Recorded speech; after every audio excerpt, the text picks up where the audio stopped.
ಒಂದು ಕಾಲದಲ್ಲಿ ದಟ್ಟವಾದ ಕಾಡಿನಲ್ಲಿ ಒಬ್ಬ ಬಲಿಷ್ಠ ಸಿಂಹ ವಾಸಿಸುತ್ತಿತ್ತು. ಅದು ಕಾಡಿನ ಎಲ್ಲ ಪ್ರಾಣಿಗಳ ರಾಜನಾಗಿತ್ತು. ಆದರೆ ಆ ಸಿಂಹ ತುಂಬ ಕ್ರೂರಿ.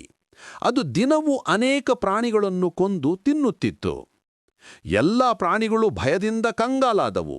ಹೀಗೆ ಹೋದ್ರೆ ಕಾಡಿನಲ್ಲಿ ಯಾರೂ ಉಳಿಯುವುದಿಲ್ಲವೆಂದು ಅವು ಆಲೋಚಿಸಿತು.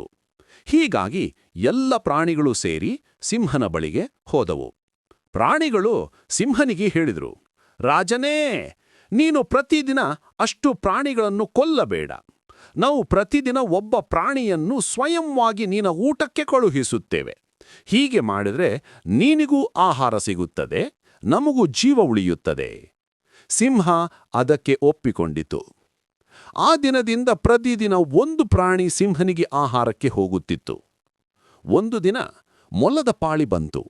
ಮೊಲ ತುಂಬ ಚಿಕ್ಕದು ಮತ್ತು ಚಾಣಾಕ್ಷವೂ ಹೌದು. ಅದು ಯೋಚಿಸಿತು, ನಾನು ಹೀಗೆ ಸಿಂಹನ ಬಳಿಗೆ ಹೋದರೆ ಕೊಲ್ಲಲ್ಪಡುವೆ.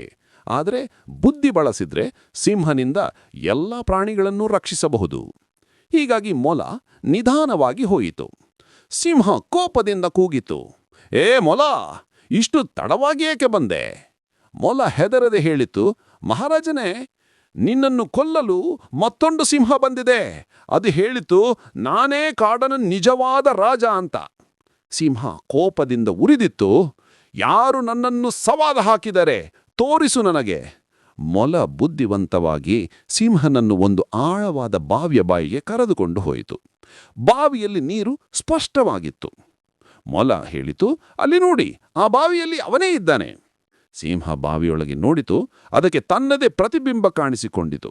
ಅದು ಮತ್ತೊಂದು ಸಿಂಹ ಅಂತ ಭಾವಿಸಿ ಕೋಪದಿಂದ ಬಾವಿಗೆ ಹಾರಿತು. ಆದರೆ ಬಾವಿಯ ನೀರಿನಲ್ಲಿ ಮುಳುಗಿ ಸತ್ತಿತು. ಆ ದಿನದಿಂದ ಕಾಡಿನ ಎಲ್ಲ ಪ್ರಾಣಿಗಳು ಸಂತೋಷದಿಂದ ಭಯವಿಲ್ಲದೆ ಬದುಕಲು ಶುರು ಮಾಡಿದವು.